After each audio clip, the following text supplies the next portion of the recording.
Right, back with the second to last, I guess, video of this thing. This is going to be the second stage of King's Tower. You've seen the first stage, which was pretty short, to be honest. So we're back, and basically we're going to run along and we're going to kick the crap out of things. This is not a subtle stage whatsoever. We shoot frogs, we blow up ooze dropping things. I have no idea what a goose dropper is, and I don't particularly want to find out. And we pick up more energy. We cheat our way behind the poor rhinoceros robot thingy that can't actually fight back, and shove a Mega Buster right up its tailpipe. Because it apparently is welded into the ground and can't turn around to stop the poor person sodomizing it. More goo droppers here and a bomb-throwing ape, but seriously, fuck that ape. Not literally, of course, because that would be bestiality, I think. I don't know how this whole robot thing works. And we're continuing on, we're blowing up worms. Now we have to actually fight fair against this thing. And that, while annoying, is not particularly difficult. Shoot it repeatedly in the face, jump when it throws its horn at you, and that's pretty much it.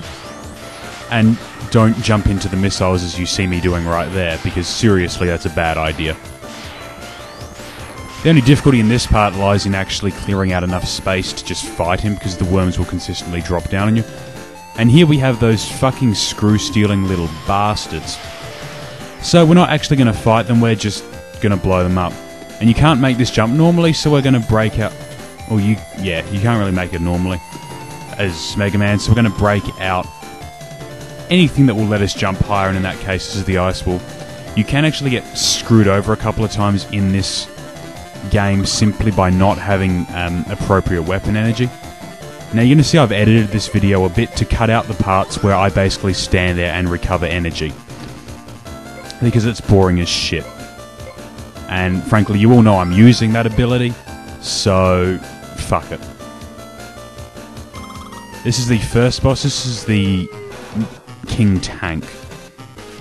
And it's a big motherfucking tank.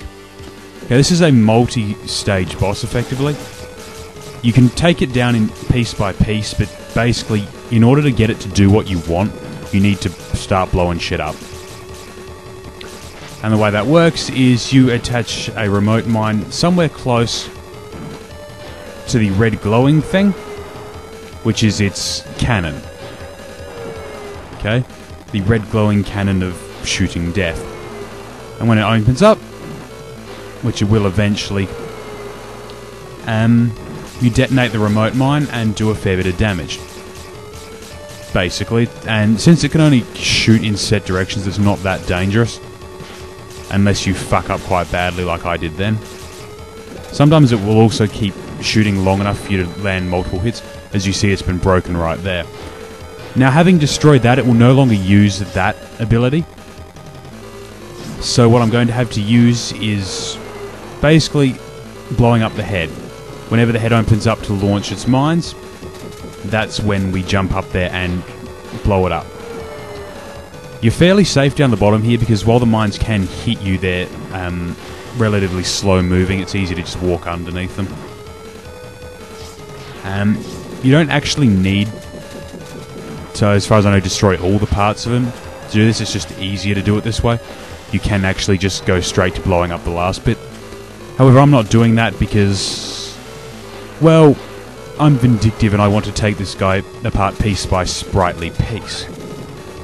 He will also ram you, okay? It's possible to take out the ram as well by taking out the treads. I can't be bothered because it's not a very effective attack in the first place, and I kind of want him to rush me under certain circumstances. Mostly so I can get him to fucking run into the landmines. I need to get him out of the corner long enough to actually stand up there without getting hit too badly. Didn't really work, but anyway. So I think I've taken out... No, I haven't taken out the mines just yet. If I can actually get him down the other side, he might do that and then I'll be okay. Of course, he's going to be a retarded person about the whole thing and just repeatedly ram the goddamn wall. Like beating your head against a brick wall right there. And as soon as he starts dropping mines on me, there we go, the head has been destroyed. he can't do a goddamn thing. Now, we want to take out the rear exit that disgorges the enemies. Take that how you like. So what we're going to have to do is switch weapons, because while we could just jump up there and use the remote mine, we're going to sleaze the whole thing by using the magic card from underneath. Again, it's only vulnerable while he's attacking. This is why you generally want to shut down as many areas as you can, because it makes them stick to specific attack patterns more. However, this is where the boss becomes just an exercise in time management. As long as you have enough magic card power left to keep throwing the hits out, and he can only ram or throw them out at you, he can't actually hurt you down here. He can hurt his allies by running them over, but he can't actually hurt you because he's got no attack that reaches below that plane. This is actually why you take out the main areas first, despite the fact that this is actually the part you have to blow up to beat the boss. You know, get all of his attacks out of the way so he can't just murder the shit out of you. And so it's rather one-dimensional. We're racking up a lot of kills, but it doesn't really make any difference. Because the boss is just being a poor bastard at this point and can't actually do anything about it. Fuck him. So we're going to keep throwing away the magic cards. This is why I'm using the use less energy power up at this point as well. Because it's a long, grinding boss fight that's not so much about avoiding damage as it is about having the weapons to deal damage. I just wanted to sort of make that the easy part of shit. So now we're on to the next stage. Again, this is another edited bit where I'm going to skip the recharge part, just to save, 30 fucking seconds. Because seriously, yeah, I can't be fucked talking over that the whole time. Sticking with the auto charge power up here, just because it's kind of my default. It lets me focus a little bit better on what I'm doing, and I'm crap at Mega Man to begin with, so more energy pickups here, which is always good. This is a map where or a level, set of levels even, where the auto recharge is quite useful, and also the one that I picked up earlier on that lets it recharge every weapon I'm using rather than just the active one, because obviously that would be a much bigger pain in the ass if I had to deal with that. This is a pain in the ass section. Again, you never get a stop to the enemies that are spawning in this one. They will just constantly keep coming at you. It's okay for farming screws or other things. Again, this is a very bad situation to be in, because you occasionally need to screen clear and you don't really have the space to do it. But they actually drop enough power-ups that it's often beneficial to farm them for a bit. As you see me just checking my collection right there. Because there are several spots in this stage where you have no option but to use a specific special weapon. If you don't have any ammo for it, you are fucked. You have to backtrack to a point where you can load up. Now we got a side-scrolling section going on here. This is actually the second boss fight for the level, the King Jet, King something. King Giant fuck-off floating thing. Not actually a hard boss fight in that it doesn't actually attack you for the most part. Again, remote mine is probably the weapon to often use when dealing with this thing. Basically, we shoot the brain while jumping from platform to platform as it goes up and down, and it spews power-ups. The only threat it has to you is those little lantern things. Touching one of them will, as you see there, flash the screen white for a second. Everything keeps going as per normal, but you can't see shit. That's the only attack it has, apart from the fist and one other attack you'll see later. The fist is dangerous because it destroys platforms. Cop one of them at a bad height and it can take out, like, your next 3 jumps. That's really the pain in the ass factor about that. It has the laser right there. You need to take out that laser once it starts charging before it can fire off, because letting that laser go off is worth about 40% of your HP. As you see there, the longer this fight draws out, generally the worse off you're going to be. Just because there are so many fucking horrendously annoying bits. It's a very simple pattern. All you need to be able to do is jump and shoot accurately, which I clearly can't do. Has a slightly dodgy hit detection on it. It is possible sometimes to clip it and not connect, and sometimes you will see hits miss that should have, missed by a mile but still register partial hits. Other than that, it's a very simple, straightforward boss fight, except for the fact that if you die, you are fucked. Because you're going back to the start, and there's 1,001 ways to fuck this up. Even if they are all so goddamn minor that it doesn't really matter. The only real danger is that you may run out of weapon energy for the stuff you need to use. And at that point, you're in a lot of shit if it doesn't drop the power-ups for you, which it usually will. And this is one area where the auto charge is really fucking useful for the Buster, simply because you can focus on not dying while charging up your shots. I'm assuming somebody who was actually good at Mega Man wouldn't have this issue, but I suck at it, as you're seeing right here. This is a long, ugly fight. As you see, the fist there taking out platforms. If it spawns in the wrong place, it can spell an immediate death. This entire boss fight is basically an exercise in not getting screwed too badly by the random number generator. A lot of the Mega Man and Bass bosses are like... Bass, he's not a fish. Bosses are like that. They range merely from moderately annoying to completely fucking impossible, depending on which attacks they choose to use. And I use choose in the loosest possible sense of the word because, frankly, the AI in this game is retarded. As you've seen in the boss fights so far and in the boss rush you'll see later on, a lot of this stuff is made either very simple or very hard, basically depending on what the other guy does. Done right, their pushovers. Done wrong, they can be like beating your head against a brick wall made out of barbed wire. I'm not entirely certain why somebody would make bricks out of barbed wire, but I'm assuming it's possible. As you see me miss just easy shot after easy shot. It's actually a little bit harder than it looks to land hits on this, simply because if the shot connects like with the armor placing at the front at all, it doesn't count as a hit, which means several possible shots actually don't work. You need to jump up just that little bit higher than you would think in order to get it to hit. And even after you've destroyed it, you've got the jumping pattern for about 10 more seconds. Fuck up and die during this point, you replay the whole boss battle. This entire 3-boss stage, if you game over on it, replay the whole thing. And the King's Tower thing in general is just a pain in the ass. And we're only halfway through it, so you can imagine what this whole thing is like. Doesn't have a great deal of instant death spots normally, but there's enough to make it a real fucking pain in the ass. As you see me botch a jump 3 times in a row. Now we get the Mimic chests back up later on as well, as you've seen several. And everyone's favourite nuclear penguins, because seriously, life's always better with nuclear penguins. And mimics. And spots where you need to kill constantly spawning enemies long enough to let you actually jump up. So, again, probably should be thankful for it because this game does rely heavily in this stage on sections where you require specific weapons in order to advance. So, not having any energy for them at all is a game over. Well, not a game over, but a die and retry, which may as well be a game over depending on where you're at, because this game is rather stingy with extra lives. So we take that across. Now we need to use the ice wall. Launch it, jump on, and then leap off as it rebounds to get into the next area.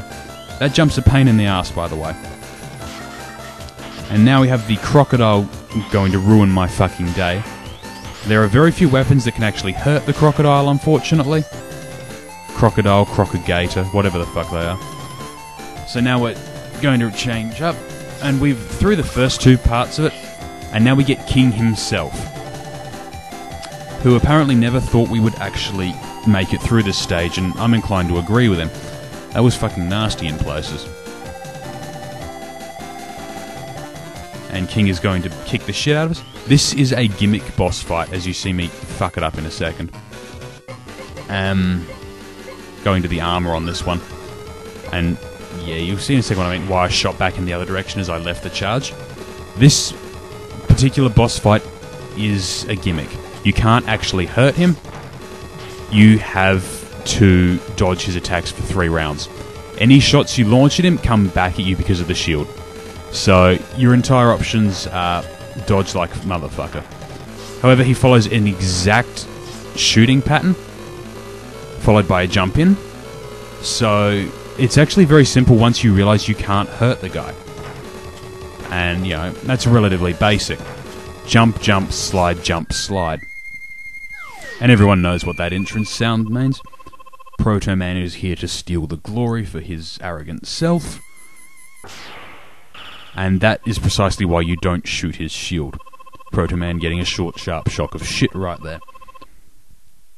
And by resort to extremes, he means just charge up the Buster even more. Proto Man is not a paragon of intelligence in this game.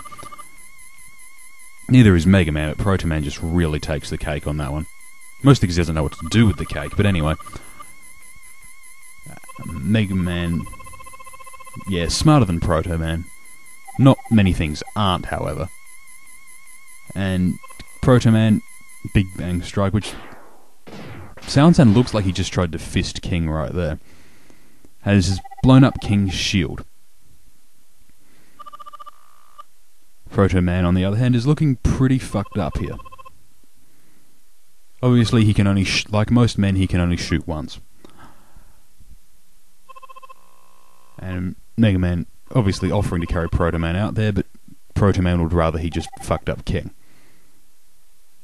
Now we have the actual King fight. It's not the most complicated of fights, and it works better without any special weapon.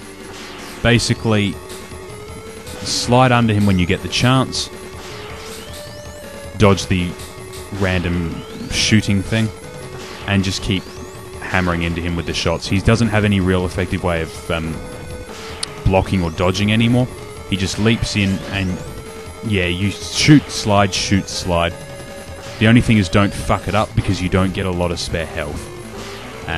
King hits fairly hard and he can corner you quite effectively, but he has a very predictable attack pattern that's not all that hard to dodge if you're paying attention.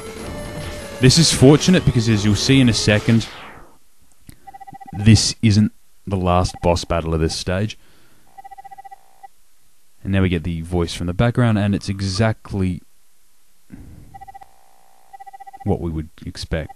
Everyone, of course, will have seen this coming plot twist, as we see Proto Man warped out by King, who's a pretty nice guy when you get right down to it. I mean, aside from the whole genocide thing. And here we get the plot twist, because King cannot be repaired unless Wily does it. Because Wily's a cunt like that. Creepy looking dude too. And Wily is just, yeah, pissed off about the whole thing. And King doesn't want to fight anymore because, you know, beneath that veneer of mindless sadism, he's actually a nice guy. It's a very, very thick veneer, insofar as one might even not call it a veneer and actually just part of him. So Wily's going to brainwash him, and now we have Neo King, or whatever his proper name is. However, for some reason I don't entirely understand, as you'll see me do another cut right here as I charge up. King, having just beaten the shit out of Mega Man and realised that he has to do it again, runs off and lets us recharge entirely before we go to fight him. The fuck was he thinking? And however, we get a little awesome boss battle because he retakes over the two King robots from earlier and, you know, transforms into this giant fucking Terminator of Doom that looks vaguely like Optimus Prime on a meth bender. But anyway. Yeah, and only one way to hurt this guy, and that is to jump up and shoot him in the face.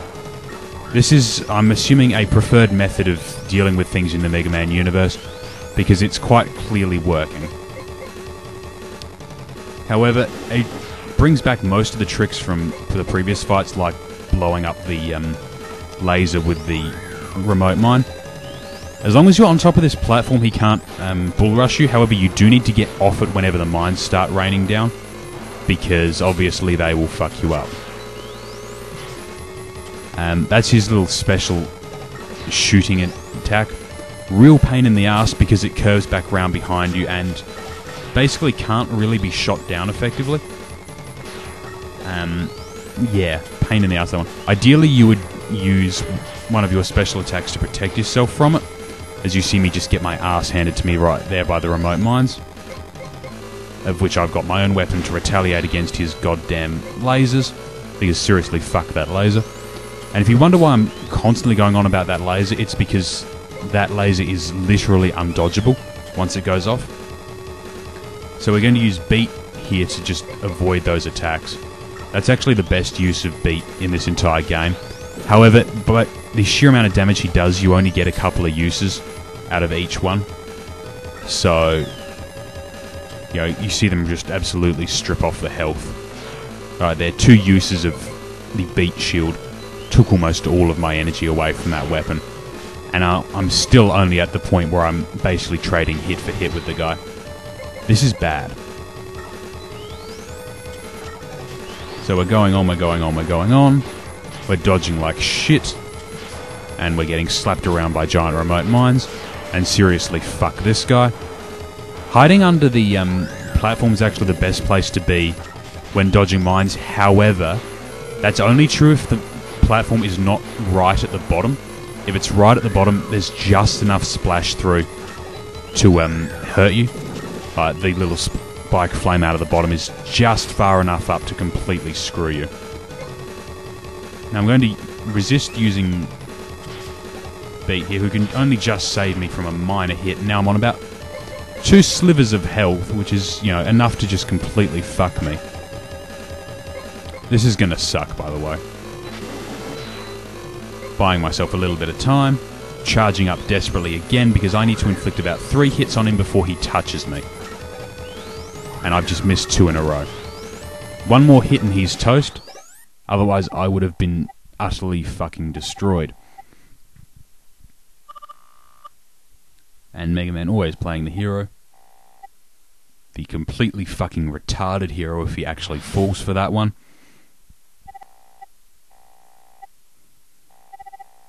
I love how snarkily King just says that. And King goes boom. That's the end of the second part of the King's Tower. Up next is the inevitable boss rush and the beatdown with Wily. Fuck this game.